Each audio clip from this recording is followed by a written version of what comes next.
Good morning classes. आज आपके तिलक बाल निकेतन हाईटेक क्लासेस में आपका स्वागत है, अभिनंदन है। आज हम जो है संसाधन का पॉइंट्स क्लियर करेंगे। तो हमारा पॉइंट होगा संसाधन। ओके,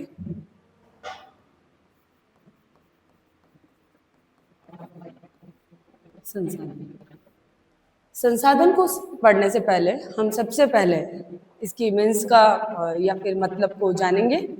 तो संसाधन का मतलब होता है कि किसी भी या फिर कोई भी इंसान अपने कार्य को पूरा करने के लिए या अपनी आवश्यकताओं को पूरा करने के लिए जिस भी साधन का प्रयोग करता है तो उसे हम क्या कहेंगे? संसाधन। ओके, और संसाधन जैसे मैं अपने कार्य के लिए पेन का प्रयोग करी हूँ तो ये मेरे लिए संसाधन है। जैसे आप अपने बुक, नोटबुक और या फिर पेन वगैरह किसी का भी प्रयोग करते हो वो संसाधन है। जो भी हम चीज आसपास के लिए प्रयोग करते हैं वो सभी चीज क्या है? संसाधन है। ओके, जैसे आप घर से स्कूल आने के लिए जिस भी संसाधन का प्रयोग करते हो तो वो भी क्या है? संसाधन है। ओके, तो हम लोग किसे कहेंगे संसाधन? मनुष्य अपनी आवश्यकताओं को पूरा करने के लिए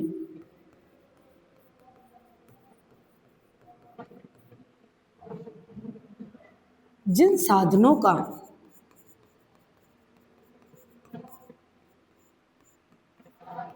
प्रयोग करता है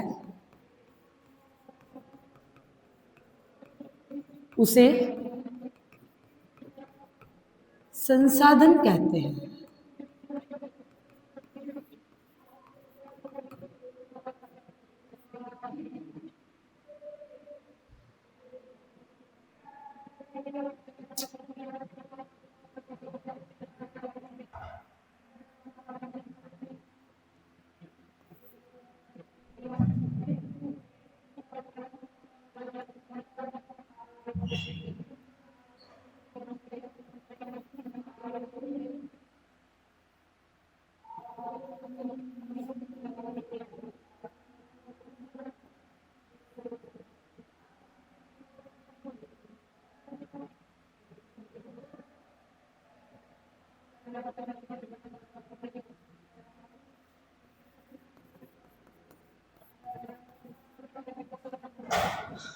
परिभाषा समझ में आ चुकी होगी आपको कि मनुष्य अपनी आवश्यकताओं को पूरा करने के लिए जिन साधनों का प्रयोग करता है उसे हम संसाधन कहते हैं। जैसे मैंने अभी आपको बता ही दिया कि जैसे बुक्स, आप जो भी प्रयोग में करते हो, बुक्स हुआ, पेन हुआ, नोटबुक हुआ, और आने जाने के साधनों के लिए जैसे मोटरसाइकिल, बस वगैरह सब, एवरीथिंग। ओके, अब हम जानेंगे कि संसाधन कितने प्रकार के होते हैं। ठीक है, तो संसाधन के प्रकार, संसाधन होते हैं 3 प्रकार के। कितने प्रकार के होते हैं बच्चे? 3 प्रकार के होते हैं। सबसे फर्स्ट प्राकृतिक संसाधन। प्राकृतिक संसाधन, मानव निर्मित संसाधन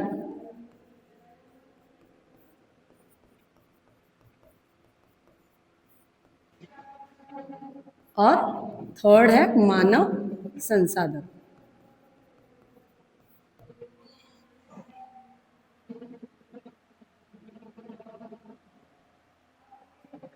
ओके, संसाधन 3 प्रकार के होते हैं, प्राकृतिक संसाधन, मानव निर्मित संसाधन और मानव संसाधन। तो आप ये कहना चाहेंगे कि मैडम प्राकृतिक संसाधन किसे कहते हैं? तो सबसे पहले हम देख लेते हैं। प्राकृतिक संसाधन कहते हैं हम लोग, इजीली भाषा के अंदर प्रयोग में करना है, जो चीज प्रकृति से प्राप्त होती है हम उसे को क्या कहेंगे? प्राकृतिक संसाधन। ठीक है, एकदम इजी तरीके से याद करना है। प्राकृतिक संसाधन, इसी में आंसर है। प्राकृतिक संसाधन वह संसाधन जो हमें प्रकृति से प्राप्त होते हैं उनको हम क्या कहेंगे? प्राकृतिक संसाधन। मानव निर्मित संसाधन, वो भी, उसका भी आंसर इसी वर्ड में ही है, मानव निर्मित संसाधन, अर्थात मानव द्वारा निर्मित किए गए या फिर निर्माण किए गए संसाधनों को हम मानव निर्मित संसाधन कहते हैं। और मानव संसाधन, सबसे महत्वपूर्ण संसाधन होता है मानव संसाधन, क्योंकि मानव संसाधन के बिना कोई भी कार्य करना असंभव है, या फिर किसी भी संसाधन का प्रयोग करना भी मानव संसाधन के बिना महत्वपूर्ण नहीं है। तो देखिए प्राकृतिक संसाधन, अभी अभी मैंने आपको इसकी परिभाषा बताई थी कि प्राकृतिक संसाधन वह संसाधन जो प्रकृति से प्राप्त होते हैं, हम उनको प्राकृतिक संसाधन कहेंगे। लेकिन प्राकृतिक संसाधन भी दो प्रकार के होते हैं। ओके, कैसे? नवीकरणीय व अनवीकरणीय। नवीकरणीय व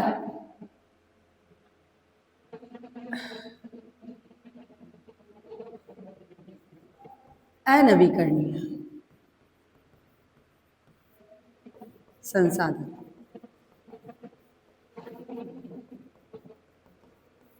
क्लियर हुआ? प्राकृतिक संसाधन कितने प्रकार के होते हैं? दो प्रकार के, नवीकरणीय संसाधन, अनवीकरणीय संसाधन। नवीकरणीय संसाधन वह संसाधन होते हैं जिन्हें हम नया बना सकते हैं। इसी में आंसर, ध्यान से देखिए बेटा, नवीकरणीय जिन्हें हम नया बना सकते हैं, नवीकरणीय संसाधन, नवीन करने योग्य संसाधन। और अनवीकरणीय संसाधन, अनवी मतलब अ का मतलब मनाई होता है, ठीक है। तो अनवीकरणीय संसाधन अर्थात हम जिन संसाधनों को नया नहीं बना सकते, अगर वो खत्म हो जाए तब।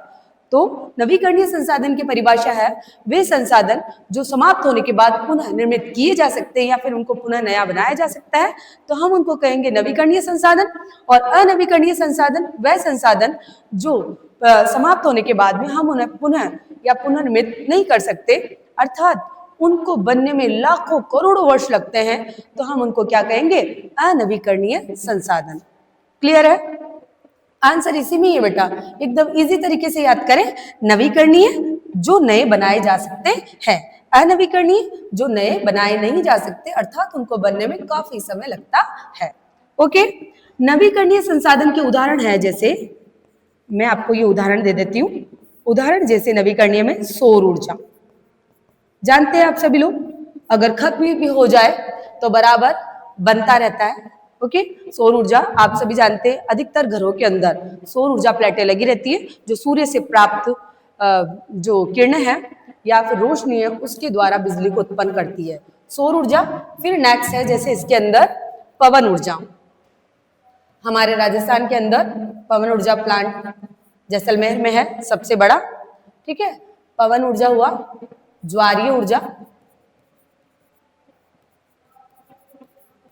और है परमाणु ऊर्जा।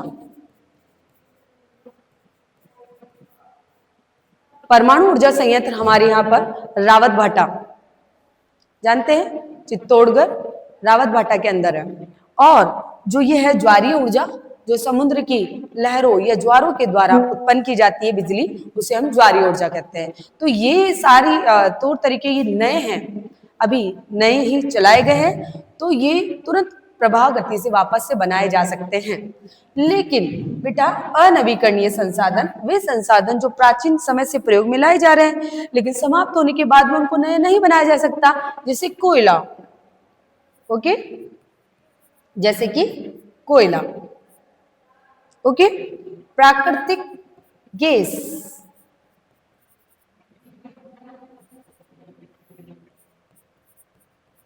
प्राकृतिक गैस और पेट्रोल,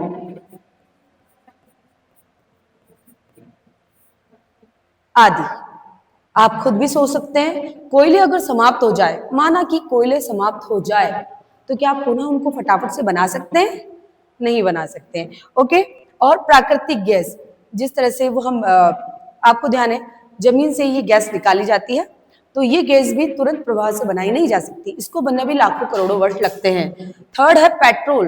पेट्रोल भी कई प्रकार की क्रिया के द्वारा तरल पदार्थों के द्वारा बाहर निकाला जाता है, तो इसको भी बनने में काफी समय लगता है। तो ये कौन से कहलाएंगे?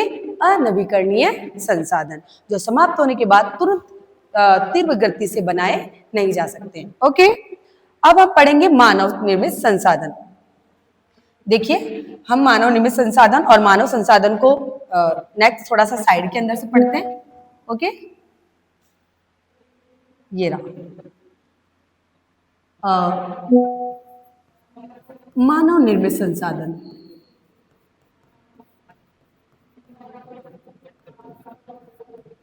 मानव निर्मित संसाधन अभी अभी मैंने बताया, इसी में ही आंसर बेटा, मानव निर्मित संसाधन। ओके, मानव द्वारा निर्मित किए गए या निर्माण किए गए संसाधनों को हम क्या कहेंगे? मानव निर्मित संसाधन कहते हैं। ओके, तो मानव द्वारा निर्माण किए गए संसाधन जैसे सड़क, बांध,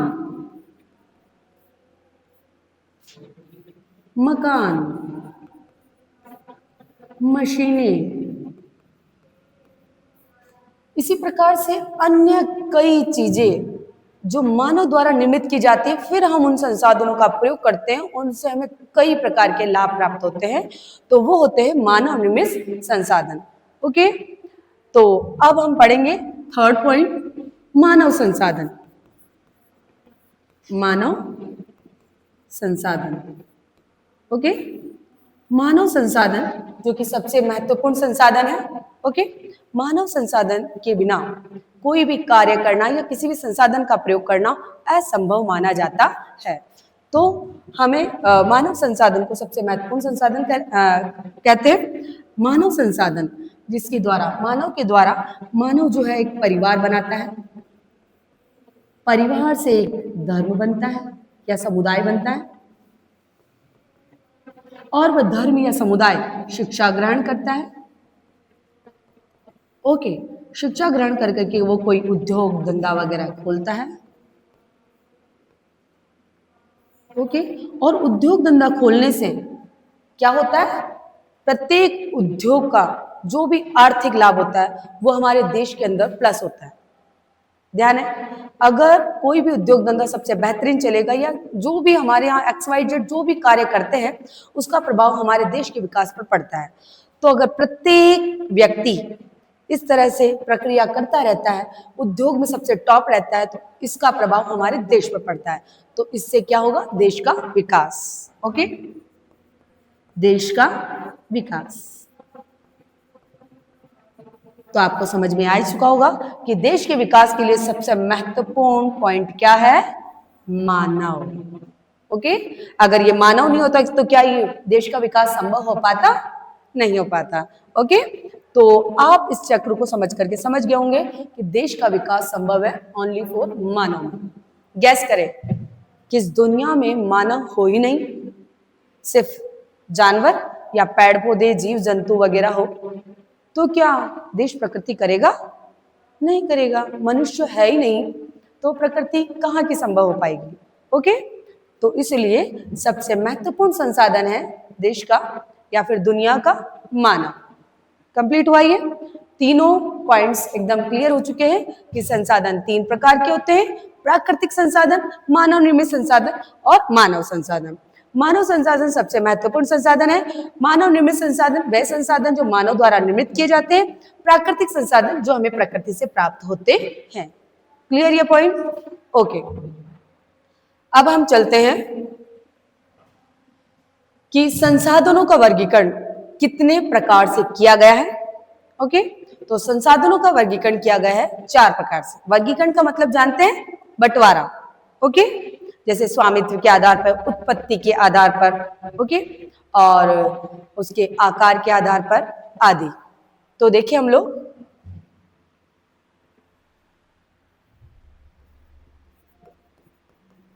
संसाधनों का वर्गीकरण। संसाधनों का वर्गीकरण किया गया है 4 प्रकार से। 4 पॉइंट्स हम यहां पर लिखेंगे। सबसे पहला है उत्पत्ति के आधार पर। उत्पत्ति के आधार पर संसाधन, स्वामित्व के आधार पर संसाधन,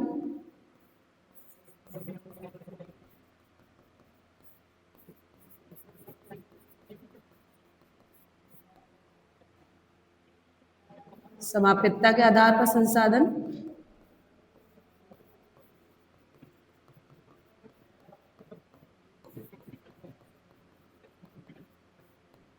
और 4th पॉइंट है विकास के आधार पर संसाधन।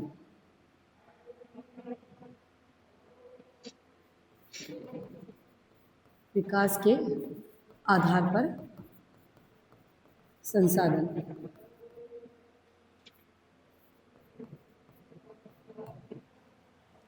क्लियर है? तो सबसे पहले हम पढ़ेंगे उत्पत्ति के आधार पर संसाधन। उत्पत्ति के आधार पर संसाधन दो प्रकार के होते हैं, जैव संसाधन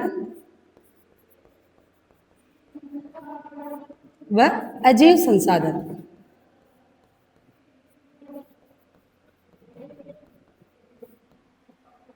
उत्पत्ति का मीन्स आप जानते होंगे, उत्पत्ति का मतलब होता है उत्पादन के आधार पर या जब उनका जन्म होता है उसके आधार पर। ओके, तो उत्पत्ति के आधार पर प्रकृति से हमें दो प्रकार के मिलते हैं, जैव और अजैव।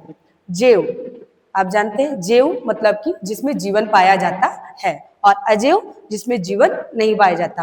आंसर इसी में ही है बेटा, जैव और अजैव।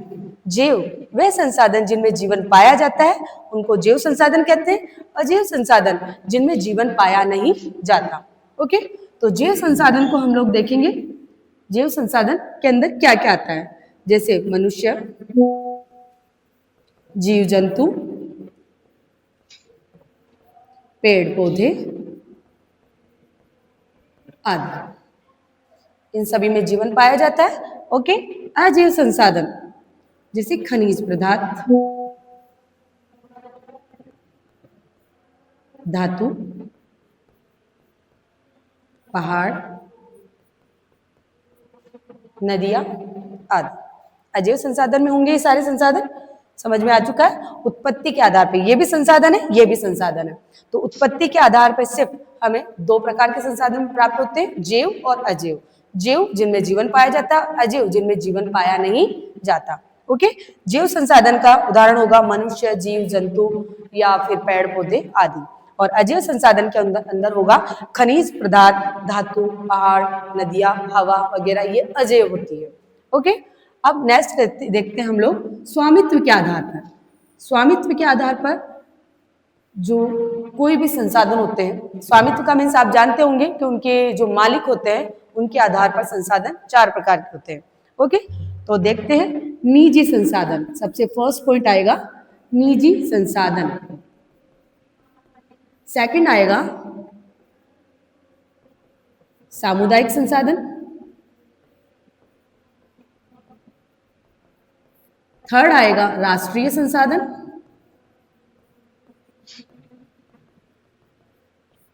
फोर्थ आएगा अंतरराष्ट्रीय संसाधन।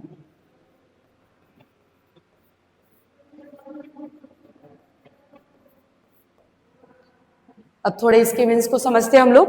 निजी संसाधन आप लोग जानते होंगे, निजी मतलब अपना खुद का पर्सनल संसाधन। जैसे आपके पास अपनी खुद की मोटरसाइकिल है तो वो आपकी खुद की निजी है, लेकिन अगर वो किसी और की है तो आप अपनी निजी नहीं कह सकते उस चीज को। अपना जैसे घर है तो अपना खुद का निजी है, तो वो निजी संसाधन के अंदर ही आएगा। ओके, तो निजी संसाधन वह संसाधन जो अपने खुद के पर्सनल होते हैं, और सामुदायिक संसाधन वे संसाधन दो या दो से अधिक व्यक्ति, समूह, ग्रुप मिलकर के अगर किसी संसाधन को लेते हैं तो उसको हम क्या कहेंगे, सामुदायिक संसाधन। ओके, जैसे कई उद्योग वगैरह या कई चीज ऐसी होती है जो पार्टनरशिप के अंदर ली जाती है, या कई व्यापार ऐसे खोले जाते हैं जो पार्टनरशिप में खोलते हैं, तो उसको हम कहेंगे सामुदायिक संसाधन। ओके, अब नेक्स्ट है राष्ट्रीय संसाधन। थर्ड पॉइंट अपना आ रहा है राष्ट्रीय संसाधन, इसी में ही आंसर।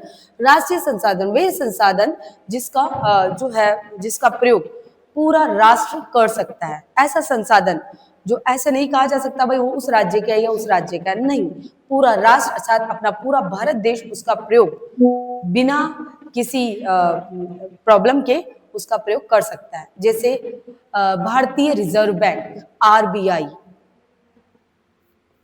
वह किसी भी राज्य का हो, ठीक है, देश के किसी भी कोने का हो, RBI का प्रयोग करने के अंदर उसको कोई प्रॉब्लम नहीं आती है, क्योंकि हमारा राष्ट्रीय जो संसाधन सबसे मोस्ट संसाधन है RBI। ओके, फोर्थ पॉइंट है अंतरराष्ट्रीय संसाधन।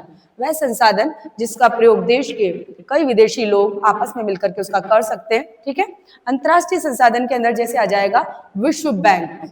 विश्व बैंक का प्रयोग जो है कई प्रकार के देश जो है उसका प्रयोग कर सकते हैं, उसके अंदर मतलब किसी भी देश को प्रयोग करने के अंदर कोई प्रॉब्लम नहीं आती है, तो इसके अंदर आ जाएगा विश्व बैंक, जिसका सभी देश अच्छी तरह से प्रयोग कर सकते हैं, उसमें उनको कोई भी प्रॉब्लम नहीं होती है।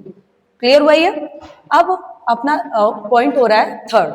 तो पहले एक बार एक सेकंड के लिए इसको थोड़ा रिवीजन कर देते हैं। मैं इसको साइड में करूंगी। उत्पत्ति के आधार पर संसाधन कितने प्रकार के होते हैं? 2 प्रकार के, जैव संसाधन व अजैव संसाधन। जैव संसाधन जिनमें जीवन पाया जाता है, अजैव संसाधन जिनमें जीवन नहीं पाया जाता है।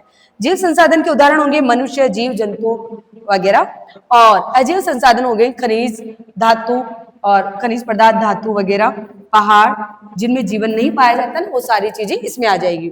स्वामित्व के आधार पर अभी भी मैंने आपको बता ही दिया है कि स्वामित्व के आधार पर संसाधन होते हैं 4 प्रकार के, निजी संसाधन, सामुदायिक संसाधन, राष्ट्रीय संसाधन व अंतर्राष्ट्रीय संसाधन।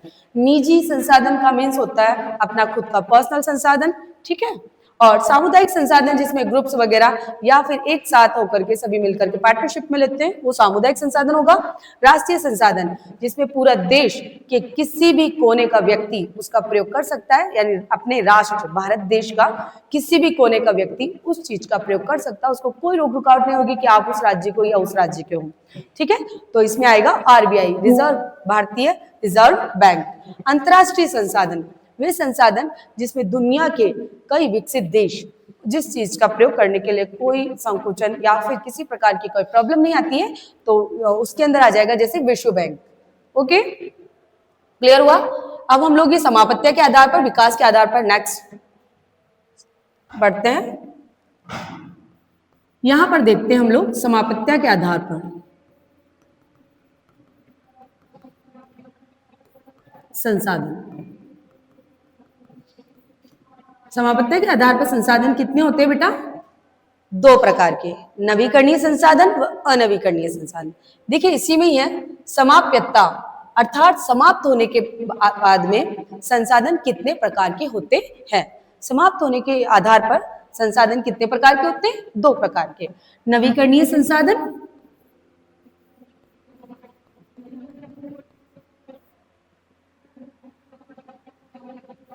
नवीकरणीय संसाधन व अनवीकरणीय संसाधन।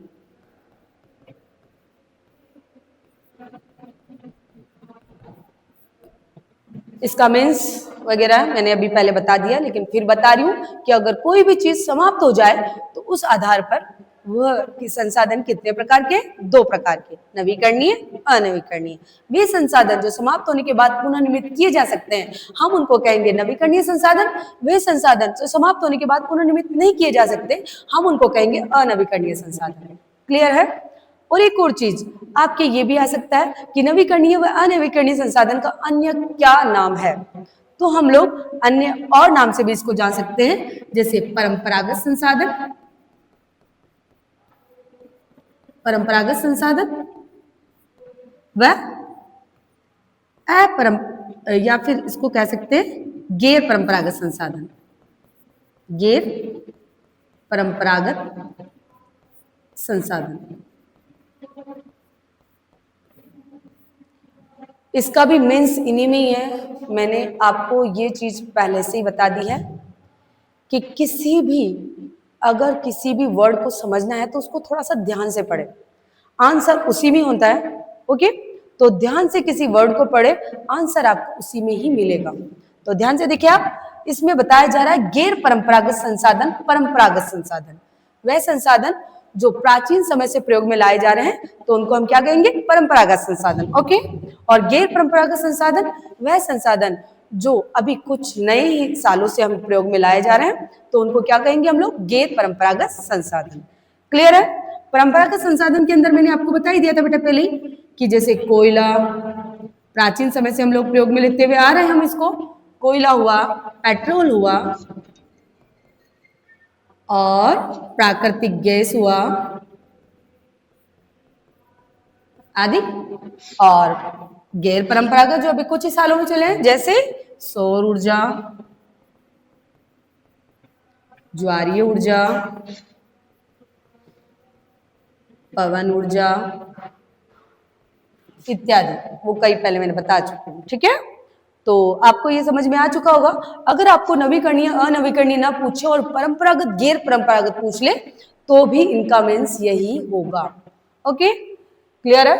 तो फिर अब हम next and fourth point last समझते हैं। विकास के आधार पर विकास के आधार पर संसाधन। विकास के आधार पर संसाधन होते हैं 4 प्रकार के। ओके, फर्स्ट है संभावी संसाधन,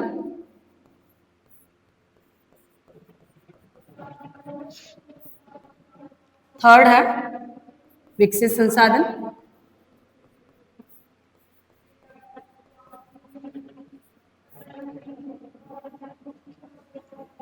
थर्ड भंडारण संसाधन, फोर्थ है संचित कोष संसाधन।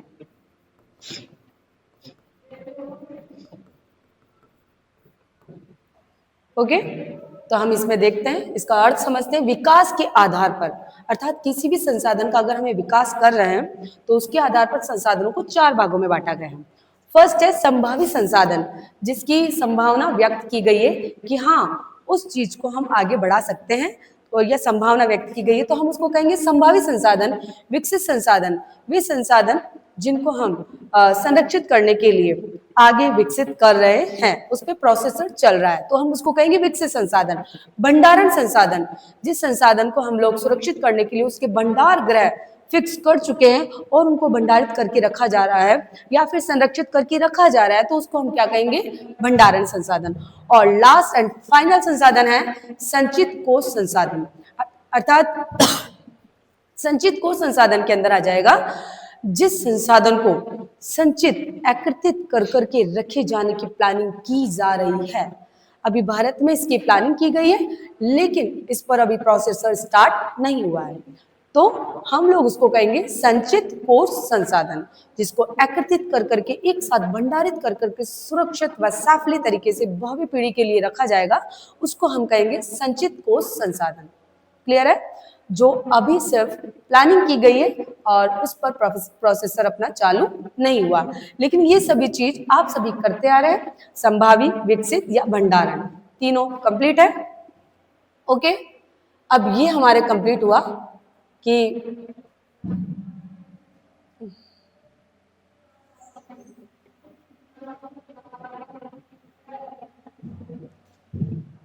अब ये हमारा पॉइंट क्लियर हो चुका था कि संसाधन किसे कहते हैं, संसाधन के प्रकार, संसाधन का वर्गीकरण कंप्लीट हुआ। लेकिन संसाधन को सुरक्षित रखने के लिए भी भारत सरकार ने कुछ प्लानिंग्स की है, तो उसको हम कहेंगे संसाधन संरक्षण। संसाधन संरक्षण,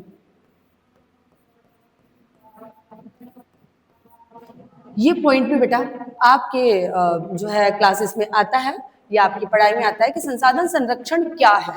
तो आप इसकी डेफिनेशन ये होगी कि संसाधनों की भावी पीढ़ी के लिए बचाए रखने के लिए उसकी जो सुरक्षा की जाती है उसको क्या कहेंगे हम लोग, संसाधन संरक्षण कहते हैं। यानी उसका इस टाइप से प्रयोग करना कि आगे तक की भावी पीढ़ी उसके लिए परेशान ना हो और उसको सुरक्षित करके रखा जा सके।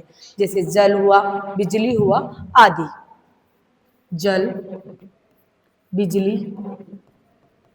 इत्यादि कई और भी सारे जितने भी संसाधन उनका सेफली तरीके से प्रयोग करना। जैसे जल का अगर हम लोग प्रयोग लगातार इस टाइप से करें कि आगे आने वाली पीढ़ी के लिए बचे ही नहीं, तो फिर वह बहुत ही ज्यादा खतरनाक हो सकता है। इसलिए किसी भी संसाधन का संरक्षण करना अत्यंत जरूरी है। जैसे बिजली हुआ, बिजली का प्रयोग अगर हम लोग जो है स्टार्ट करके उसको स्टार्ट ही रहने दें, उसको बंद ना करें, तो बिजली ऐसे अत्यधिक मात्रा में खपत होगी, जिससे धीरे धीरे बिजली जो उत्पादित की जा रही है वो कम हो जाएगी, जो कि भावी पीढ़ी के लिए सबसे खतरनाक साबित होगी।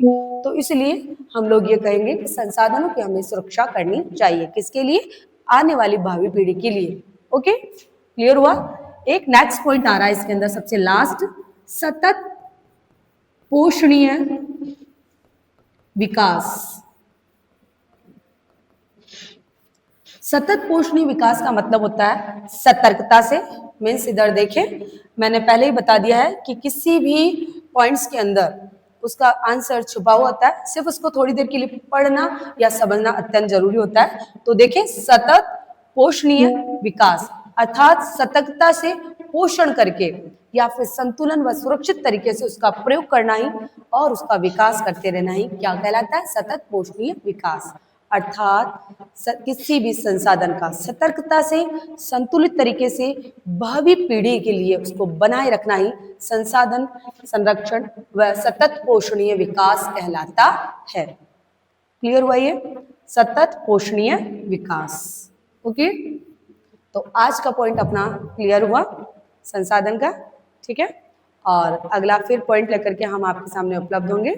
इसी की आगे वाली क्लासेस अगर आपको देखनी है तो आप हमारे तिलक बाल निकेतन हाईटेक क्लासेस को ज्वाइन कर कीजिए और उसको सब्सक्राइब कीजिए।